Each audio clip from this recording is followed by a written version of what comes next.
Hello everyone, welcome to Conscious Life Expo. It's a pleasure to be back here with all of you and see so many familiar faces. And it's a pleasure to introduce somebody very special that you all know. So, you're all waiting patiently for Richard C. Hogland. For those of you who might be new, who might not know his background, let me fill you in a little bit. Richard was Walter Cronkite's science advisor during all of the Apollo missions. He's the author of Monuments of Mars, A City on the Edge of Forever. He and Michael Barra wrote the book, Dark Mission, The Secret History of NASA. He is the science advisor for Coast to Coast. He is, many things. And one of the most amazing things for me is that Richard has something that has not been seen elsewhere. It is a totally unique way of measuring torsion fields. And at one of these presentations, I'm sure you're going to hear more about it and see the actual software that measures this, something that has not been measured before. So this is very impressive. That in fact we've got some amazing technological secrets about to be unveiled. That we in fact may be on the threshold of a major revelation, an official revelation from this administration regarding extraterrestrial life, life on Mars. In Amsterdam did this. This is Gale with this mound in the center, this mountain. This is where they decided to go. That is the reason NASA says it has gone to Gale. To figure out the natural, and I underscore that word, natural processes that formed a crater and a mountain that's taller than the rim of the crater inside, and whatever geological processes and evolution of fluvial and aeolian, which is air stuff like volcanic ash falling on things, that formed this over, in their model again, billions and billions of years. Well, as I looked at these high-res shots, I suddenly realized, and I went on Coast and I told George one night, this is why they've gone to Gale, and absolutely I agree now, it's better than Cydonia, because whereas Cydonia is almost destroyed, under the best imagery you really can't see much of anything that's left there. The stuff in Gale appears to be in very good condition in places, and we're going to get right up close and personal, meaning we're going to wander around with a rover. This is the scale. This is 50 meters, that little bar. 50 meters is 150 feet. So you can see the scale of these very, very geometric constructions. Now, NASA claims these are what are called fractures. Cemented fractures. They're claiming this is just natural geology. This is an actual MRO image of the entry of from Mars Reconnaissance Orbiter of Curiosity in the back shell with the heat shield missing on the parachute, vertically descending toward the floor of Gale. And the amount of precision required to sink two spacecraft so that you are aiming the soda straw size field of view at the right time, at the right place, astonishing. And they did it. Then back to computer simulation. This is now the separation of the back shell. This is Curiosity, all scrunched up, the wheels are all folded up. This is the descent engine module. This is the actual device which lights up its engines, and now you're on rocket thrust as part of those 7 minutes of terror, falling at several hundred miles an hour toward the surface with only those engines to slow the fall and to precisely set it down in the right position. And then this amazing invention called the sky crane came into being, where they lowered Curiosity on nylon tethers with the wheels extended and the engines blasting down for about 40 feet above, so that the blast would not do much damage to the surface. Well, as you will see in a little while, that didn't quite work out as planned, but it did work out. It worked out. Then we have touchdown, computer knows it's touchdown because it's no longer moving. It cuts the tethers with little guillotine knives, part of the 76 pyros that all had to function perfectly, and the sky crane and descent stage flies away. And all hell broke loose at JPL. Look at this guy. Here's a sober engineer. This guy's probably not been as excited since the Trojans won. I mean, he is, look at him. And they're happy and clapping, and I took out all the slides I had showing them in tears and all this.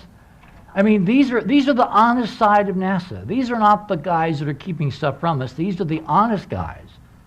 That stuff is being kept from them.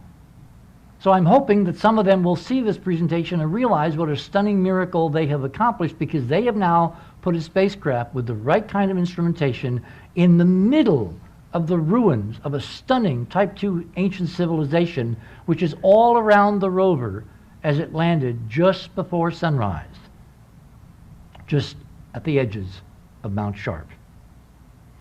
First thing they did, this, by the way, now is a circle showing, you know, their best estimate of where they were going to land compared to actually where they landed. Look at, this is where some of the ballast fell. That's a photograph showing the ballast impacts. Look at how close we are, all right? But the real important stuff for the next few weeks is lies in this direction, as you're going to see. This was a photograph that was taken, an image, taken a few seconds after landing. And this, they made a big deal of this on the internet. Of course they did, because look at this thing. Oh, what's this? Oh, you know. Well, it turned out to be a very interesting known anomaly. This is a better version of it, all right? This, by the way, is a wide-angle camera, which is why the horizon appears very, very curved. This was taken to basically confirm they had touchdown and the spacecraft was intact. So what is this thing? Well, after a few days, they realized that what they were able to capture in the first few seconds after landing was the impact of that rocket-powered descent stage, which was programmed to fly off in a northwest direction and crash about 2,500 feet away, about half a mile away. And an image taken later showed the same horizon with no clouds. So they thought they might get this. They did. I mean, the engineering that goes into this is astonishing. This now is the first photograph taken with the hazard cameras looking in the other direction. They landed so they were actually facing Mount Sharp, and I'm still looking at that and saying, what are the odds, all right?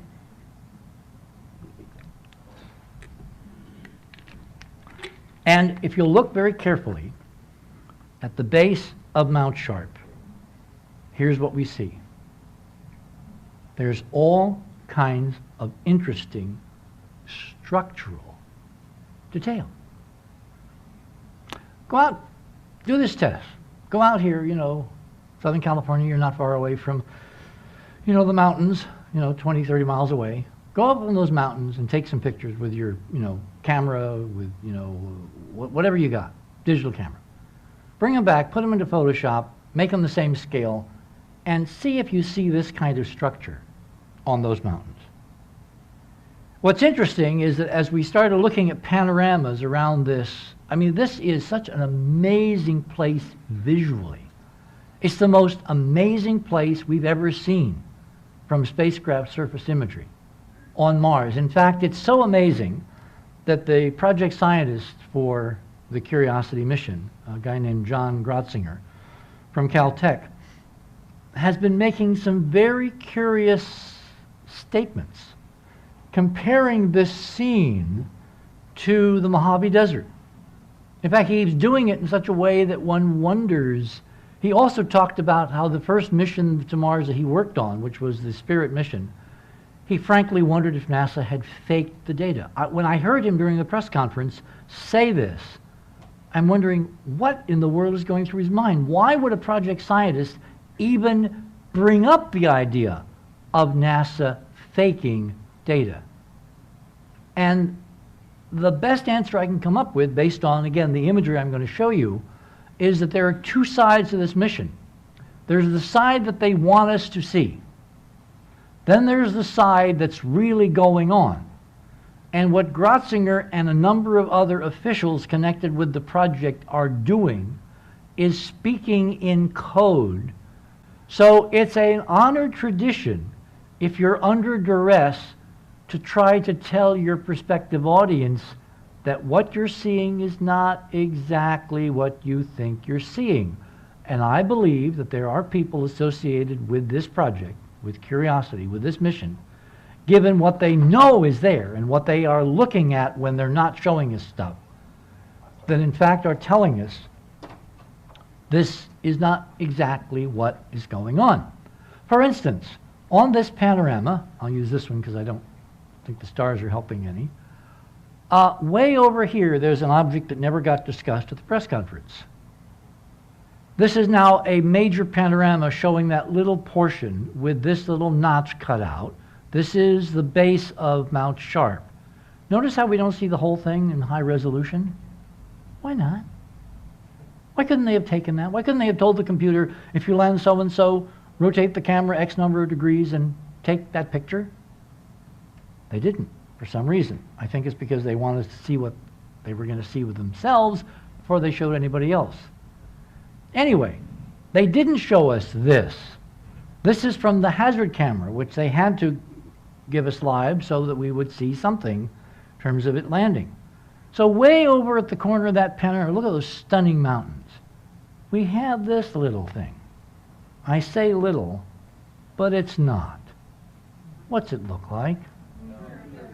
It looks like a pyramid. A huge, whomping-ass pyramid on Mars. About the size of the Great Pyramid on Earth. It's 7 miles away from the camera. It would take them a few months to get there at the rate they've been going. Why haven't they gone there? Well, because I don't think it's in the allowed mission plan yet. I did some things with this. I made a comparison between one of the pyramids in Egypt at the same lighting and this. Notice there are several structures. Remember, if we're dealing with an ancient high-tech culture, it's very old and very eroded and not in very good shape. So what you're going to see in certain lighting is kind of like an echo of what it used to be. If you get up close, it's going to look a bit different because the farther back you stand, it's kind of like that line. Sometimes you can see better standing back because you see the big picture. They drove, after about 2 weeks, in this direction to reach a place on the floor which you can actually see in the overhead shots from the spacecraft as the heat shield was dropped away and the Marte camera was unveiled so that it could take descending photographs of the surface and put them into a movie. If you look at the base of Mount Sharp, which is what this stunning set of images shows us, you see all kinds of, again, regular geometry. And regular geometry is the hallmark, as Carl Sagan told us many years ago, of an ancient culture, regardless of what planet you find it on. If you find regular geometry, if you find ancient geometry, you found civilization. Here's an example. This is a city called Hamadan in Iran, which isn't ancient, it's kind of modern. Seen in perspective, look at the way the architecture is all connected. This has to do with culture. They're not separate building units. They're actually contiguous rows, like row houses, like apartments. This is a close-up of the center of the base of Mount Sharp. Identical rectilinear geometry. In other words, these ruins at the base of Mount Sharp in our model are the exposed edges of the arcology. This isn't natural geology. Geology doesn't do this. This is where it sits. This now is the crux of where we're going. They named the landing site after Ray Bradbury and his stunningly provocative and preemptively predictive novel called The Martian Chronicles. They called this Bradbury Landing. Ray is now immortalized on Mars. At the end of the presentation, I'm going to show you why that is, I think, a crucial detail. So the plan now was to drive from here in this direction where these three units, this is the high thermal inertia unit, this is another unit, and here's a third, they landed on this stuff. If you look carefully, you can actually see that there is stuff buried just beneath the sands. Here's a high-res color image, panorama, and you can now see some of the scour marks caused by the rockets as they descended. In the distance, you can see various scarps in the what they call the Glen Elg region, which is what I think the high thermal inertia is. It's the area beneath this cover exposing whatever is there, which, as you're going to see in a minute, is pretty interesting stuff. And here are the mountains beyond. Well, there are surprises out there, because if you look very carefully, right about there, there's something that shouldn't be. This is a wide-angle view now. Look at the size of those mountains. Remember, 3 miles high. Look at this thingy. What's this?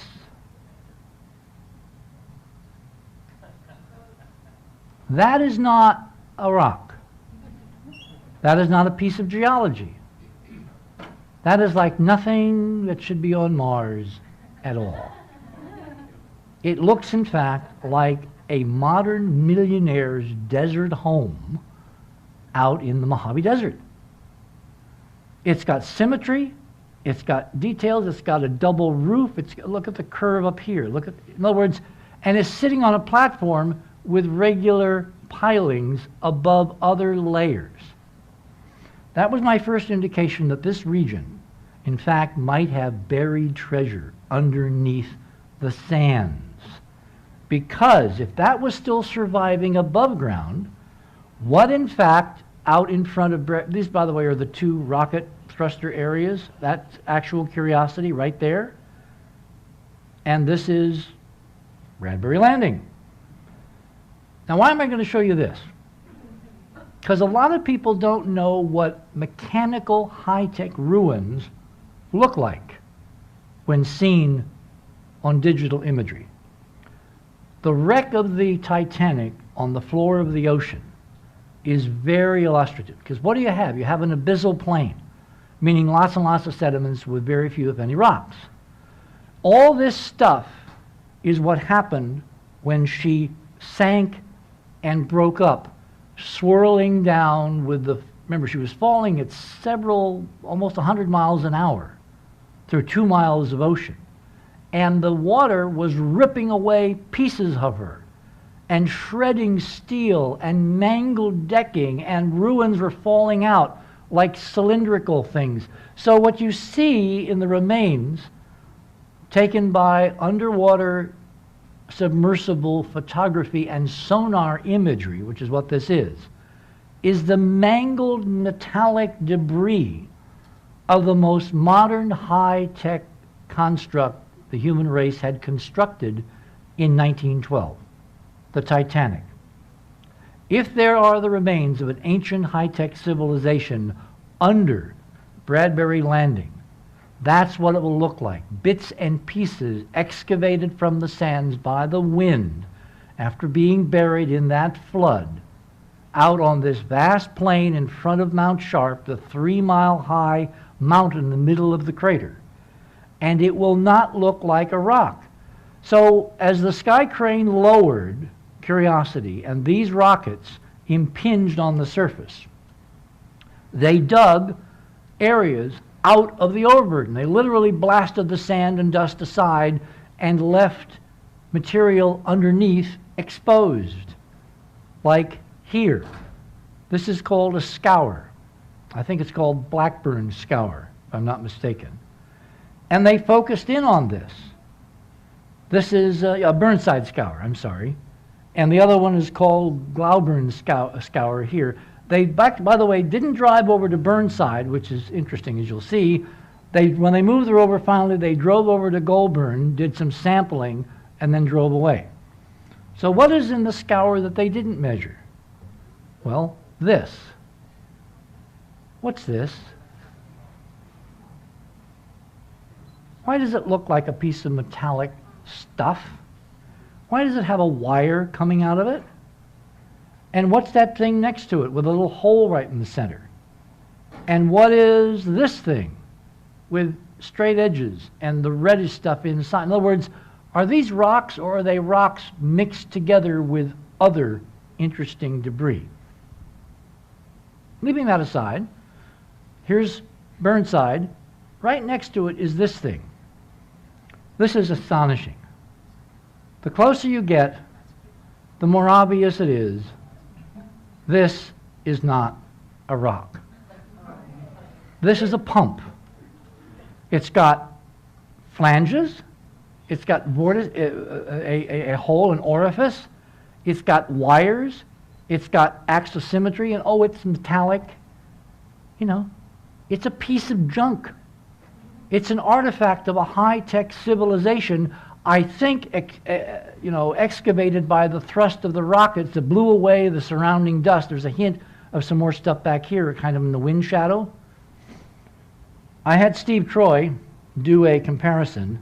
This is a artist overlay just so you can see the geometry. Rocks do not have cylindrical orifice sticking out of them, I guarantee you. Oh, and then there's this. This looks like a buried missile outside of White Sands in the New Mexico desert during the post-World War II. And then there's this. All right, let's go closer. Okay, it's got petals. It's obviously a cylinder. It's got flanges. It's buried halfway in the sands. Here is Steve's comparison, so you can see. This is just a few feet away from Curiosity. You land randomly. You look around with a high-resolution camera, and lo and behold, you begin to see all kinds of stuff. Stuff that looks like mangled, high-tech debris. 5 minutes. Look at this. This is more. These aren't rocks. Like this thing. I mean, look at this guy. What is this, a metallic hamburger? We're talking that level energies in the catastrophe that totally overwhelmed Mars and everything and everyone that was on it when Planet 4 was destroyed, when it blew up, when the mega energies of the torsion field were released in destroying an entire world. This is the high-tech debris of that catastrophe. Oh, and then there's this one. This is one of my favorites. This is a few hundred feet away, which will give you an idea of scale with the Mastcam 34mm camera image. Mountains of the North Rim, look at that. And look at it closer. Ever seen a rock like that? This mission was called Curiosity. This team has exhibited zero, absolutely zero curiosity to go to drive a few feet with a high-tech mega rover that'll last a century and use its instrumentation to find out exactly what that thing is. If you think you live in a reality world where everybody from politicians to scientists to news media people are lying to you routinely, regularly, every single night, this is it. And yet, why are we seeing these images? There's two reasons, I think. One is there's a war going on inside between the good guys and the bad guys. The good guys who are desperate to get us to pay attention to see what's really there. And the bad guys who, by not holding a press conference and saying officially what's really there, they think that 99.9% of it, remember that 1/10 of 1% that knows, will simply ignore this because, oh, it's just Hogland talking, and you know he's just spouting nonsense all the time, because it isn't Obama talking about it. Model number two. The good guys are leaking this stuff out there so that folks like me can lay it out so you understand what you're seeing in preparation for the sudden dawning of the new age when it will be, in some way, officially admitted. And I don't know tonight which model is correct. Whether it's just being dangled so that those of us who with eyes can see, understand what's really going on, and most of everybody else who are not in this room are clueless, like they were all clueless about what really happened during the debate the other night, which is incredibly interesting. We'll touch on that tomorrow night a bit. Or it's preparation in the ritual for when they're going to tell us finally, what's really going on, because it's time. It's 2012. It's going to be unveiled as the October surprise of all time. Again, I don't know which model is correct. I can only show you data that incontrovertibly should not be there. Those things aren't rocks. We did not land by accident in this stunningly interesting place, and it will only get, as you'll see in the next couple of minutes, more interesting. This is the drive 400 meters from the landing site, Bradbury Landing, to Glen Elk. Now, this thing is capable, we're told, of 100 meters a day. So they should have been able to drive it in a week, right? They landed August 5th. Today is October 6th, and they're not going to officially get there until the 23rd. The cameras and technology we've got is so good, and they're being put to such stupid uses. You know, if this is being run the way we really should be running this, there should be nightly views of all this stunning stuff. And there should be running discussions of what it meant and who they were and how they're connected to us, and the phenomenal, absolute dawn of a whole new age, not just for the space program, for all of humanity. Because think of all the science and technology and medicine and agriculture and energies that could be used to not destroy the Earth, available by simply understanding what's going on here, what they used, how they had to live with, and maybe, ultimately, finding a library. My point is, we're wasting $2.5 billion playing at looking at rocks. Here's a satellite view showing some of the early drives. Look, you can actually see the wheel tracks from orbit, from almost 200 miles above. This is now a view taken with the Mali camera, which is a microscopic color imager, of the belly underneath, looking at what it looks like. I mean, we have the capability of doing amazing things. This is now after the 43rd day. On Mars, days are not called days, they're called sols. S-O-L, which is Latin for sun, because Mars rotates in 24 hours and 40 minutes, and we rotate in 24 hours, so it's about 40 minutes per day extra. So they have to differentiate between the 2 days, Mars day, Earth day, and so Mars days are called sols. But this is the one that I find really amazing. Look at this. And look at this geometry here. Rocks don't do this. This is junk. This is what civilizations leave behind. Oh, and then they looked down and they photographed this. All right. Close up. It's junk. It's metallic junk, rusted iron junk, lying on the surface, photographed unmistakably on Sol 44. Here now is an interesting one. This is rectilinear geometry as you're looking out over Glen Elk. All right? Here's a close-up. On one of the NASA sites, somebody actually mentioned that this was right-angle geometry, and their exact quote, obviously with me in mind, was, "Oh, this'll really bring a thrill to the loonies." That is curiosity. That's scientific questing for the truth.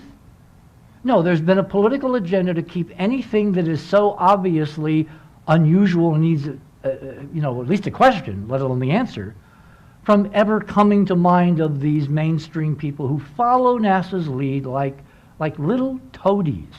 It's like a couple of people have raised the question, could we find remnants of an ancient civilization? And they are slapped down so hard on these websites with people saying, we do not want to go there. These are the administrators. And these are supposed to be scientific websites. Anyway, here we are. Here's the trek directly east toward Glen Elk, which is over here. This is another interesting one. There's all kinds of stuff as you look in detail, but I'm going to show you this. We're almost there. Look at this. What does it look like to you?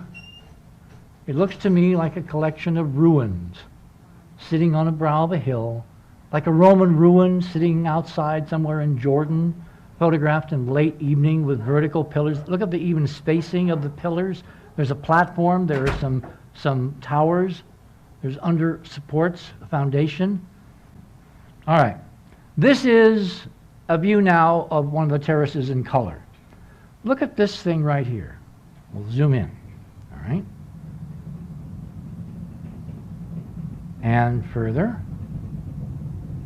All this stuff, you can see a metallic reflection on the backside of this. There's geometry galore. I don't have time to lovingly linger and show you the details. I will show you this. Look at the regular and the, this is a fragment. These are geometric things that have been torn apart by extraordinary forces and then eroded away after having been submerged by a flood. This is the one that's really astonishing. Look at all these straight lines, all right? Cavities, geometry, geometry, geometry. But this is the one that I looked at and I thought, holy, if Giorgio's not here, we need to get a tape to him, because this is what this is. I will bet dollars to Navy beans. This is identical to the constructional geometry of a place at the corner of Peru and Bolivia called Puma Punka. And it's not the first time we've seen this, with these weird incised H blocks. Look again at the interior square with bevels, and then compare it to this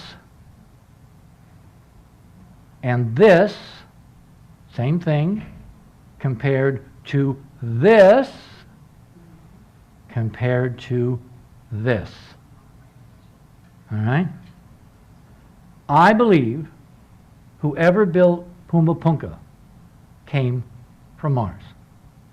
And I have some other data that I was unable to get into the computer program, but it'll be up on the website. Finally, we'll kind of skip over this. This is an ancient ruin in basic erosion. These are manufactured metallic things. Metallic things. Look at this. Metallic, shredded, more bevels. You don't shred rock.